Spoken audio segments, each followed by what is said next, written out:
Hello, eto na nga yung last day namin sa Baguio. December 24, 2024. Wala kami masyadong itinerary mag-ina dahil ang gusto lang namin is yung last day namin is mag-relax lang kami.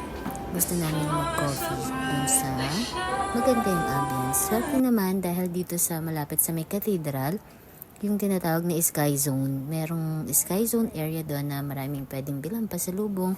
Meron ding mga shop and coffee shop na pwedeng puntahan. Ito yung, nakalimutan ko lang yung coffee shop, yung pangalan ng coffee shop na pinuntahan namin. But, very Instagrammable and affordable din yung food as well yung mga drinks. Hindi lang sila coffee shop, meron din silang mga rice meal and napakamura din.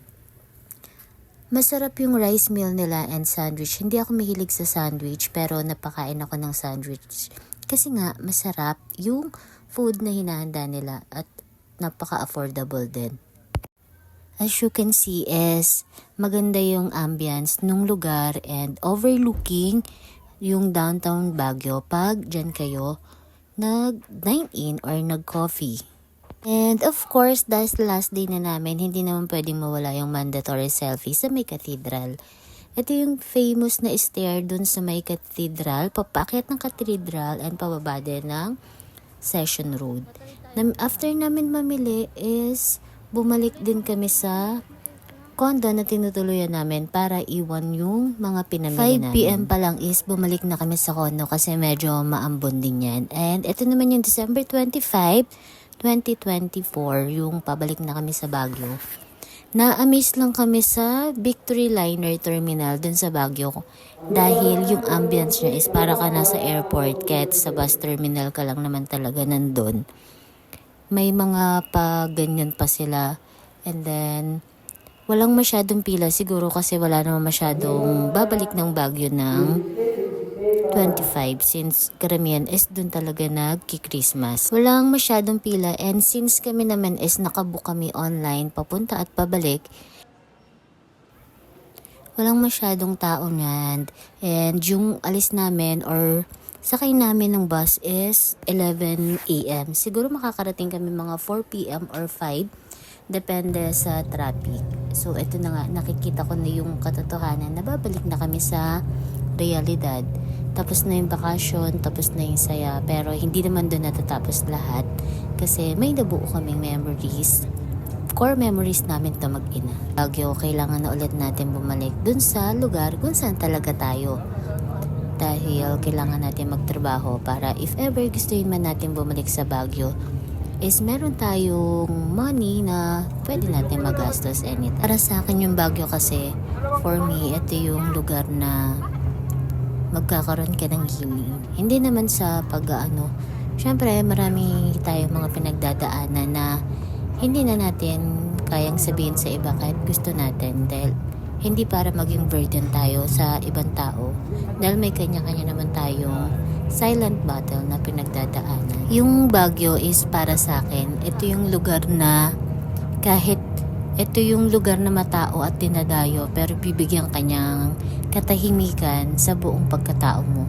Hindi ko alam, iyon yung epekto sa akin or iyon yung impression ko sa Baguio. Kasi kahit maraming tao, pwede akong magkaroon ng nilay-nilay. Dun sa ilang beses kong pumunta sa Baguio, laging pinaparamdam sa akin ng Baguio na kahit marami akong tao dito sa lugar ko, bibigyan kita ng katahimikan dyan sa sarili mong mundo.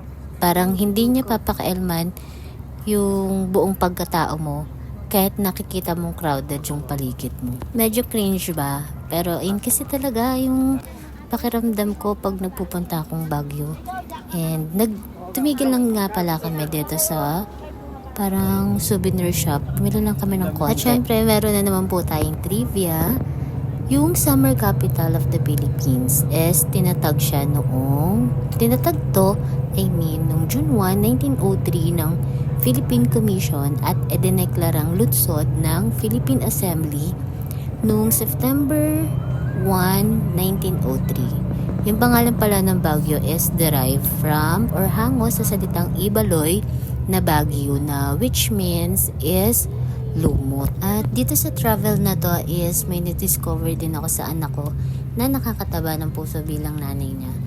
Yung anak ko is although alam ko naman, pero napaka-gentleman talaga niya. Hindi niya ako hahayaang magbitbit kahit magaan, lalo na ng mabigat. At pag maglalakad kami, lalo't maraming tao, since babae ang nanay niya, hindi niya ako hahayaang mabunggo or hindi niya ako hahayaang maiwan kasi alam niya nga is maraming tao sa Baguio. So, nakakatuwa lang dahil isa to sa core memories namin mag-ina. And siguro mga 5 is nakarating na kami sa Manila. Medyo natagalan lang kasi pagdating mo ng Metro Manila is doon na nagkakaroon ng traffic. Kaya siguro mga 6 or kami nakarating doon sa mismong terminal. So, yun lang yung Baguio trip namin. And sinalubong kami at namiss ko talaga si Bubbles. So, paano ba yan? Yun muna for now. Thank you!